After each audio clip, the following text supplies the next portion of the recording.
Now it's time for sports. Aaron is here. A very good morning to you, Rufai. Good morning to you, Doctor. Wonderful Friday it is, the Friday before the festivities actually begin. And let's start it off from the Europa League, which happened yesterday. Cristiano Ronaldo back into the Manchester United fold, and more importantly, back on the scoring sheet. He actually grabbed the goal. He had an opportunity through a massive header. He fluffed his lines, and ultimately he was able to score in from a rebound, and it helped Manchester United to a comfortable 3-0 win yesterday. So kudos to him, although Anthony has been making the rounds for showboating that did not go well. Time will not permit us to talk about that. But in the Europa League, key results actually came in. Of course, some of the biggest were the fact that Arsenal losing their second game of the season to PSV Eindhoven, Luke de Jong getting a massive header to damn Arsenal on the day. Manchester United were big winners on the day also. Not forgetting West Ham United looking good for the money. Also qualifying for the next round. For Arsenal, they would need to dig deep and go into the final game and hope that they win to be able to qualify top of that particular group. They had been winning. They had actually beaten PSV Eindhoven in the reverse fixture, and they were hoping to make this thing happen and maybe make a second on the trot against PSV. But on the day, they were a little bit flat-footed. On the day, they were a little bit uninspiring, and ultimately, they were left scratching their head. Second loss of the season. This is not a bad position, but they will want to finish top on that group, and they can if they win their final game. So away from that, let's talk about later on today. The Flamingos will be in action. We'll be hoping that they do one better because they'll be taking on Germany in the third place match. Some call it the losers finals. After losing to Germany at the beginning of the tournament, they'll be hoping to do one better. We know that they lost to the South Americans on penalty, quite harsh. 6-5 was how we actually ended ultimately, and plaudits and goodwill messages have been pouring in for these girls for what they've done, and we're hoping that at least we can get a bronze medal today. Now let's talk about a little bit of a terror attack that actually happened in Italy. Arsenal loanee, he plays for Monza at the moment. Pablo Mari was with his wife and his family, and they went shopping in Italy, and there was a terror attack whereby he was stabbed, and one of the attendants in the mall was stabbed. A man also was stabbed. About 5 people were involved in the incident. The man actually just came out, unleashed terror, picked up a knife inside the shop, and just went on a stabbing spree. And the talks are that he's okay, talking about Pablo Mari, that he's not in any danger at the moment, but he still needs an operation to be able to close up some of the wounds that actually happened. So these things do happen in Europe, unexpectedly, out of the blue. Now let's talk about Red Bull. We'll be finding out the the penalty that will be given out to Red Bull for breaking that particular wage structure and what they are calling just procedural and minor overspend. Everyone is asking that Red Bull be given a stiffer penalty. But you and I know this with all that has been happening. It seems, some are saying that the FIA seems to take a liking to Red Bull. Some are saying that the FIA are being bullied by Red Bull. With all that happened last season, and what we haven't seen happening this season, even to other teams, even to other constructors, it might have been different. But who knows? That's what people are claiming. Let's see what actually becomes a penalty for overspending in the previous season. Now, let's talk about the World Cup. Constructors Championship. Huh? I want them to lose Constructors Championship. I doubt if that will happen. Now, Peter Tatchell is one man that decided to just make himself famous overnight. And he claims he's the first man to actually go to Qatar to actually protest for gay rights. And he claimed he was arrested. He retracted his statement and said that they just stopped him from protesting. And he said he's been protesting for quite a while right now, and he will not stop doing that.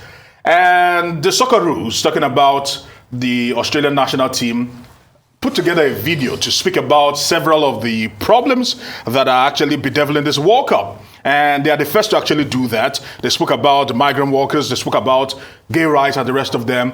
And Qatar has responded to them, and they've said that, listen, we're not a perfect country. Everyone has their flaws. Because some are even saying, because it has divided opinion, should the World Cup even be used as an instrument to further image washing? further people's causes, personal causes, because some are saying that some of these things that they're fighting for, aside the gay, the migrant workers, some of the whole gay right thing, it's personal causes as against footballing causes. That should the World Cup be used as a vehicle to further personal causes? Because for people that have been speaking about gays not being welcome, because they've actually insisted time and time again that the gays and the LGBTQ community are welcome to Qatar. We know how it has polarized the UK public when some ministers actually spoke about this. It's been up and it's not been here or there. The World Cup is fast approaching. And one thing is certain, this will be one World Cup we will not forget for several reasons. Okay, quickly, on Peter Thatcher. Yes.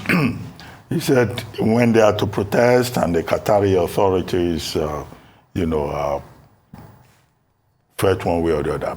The whole thing about this World Cup in Qatar, the Qataris, they're saying it's about their own sovereignty and their own laws.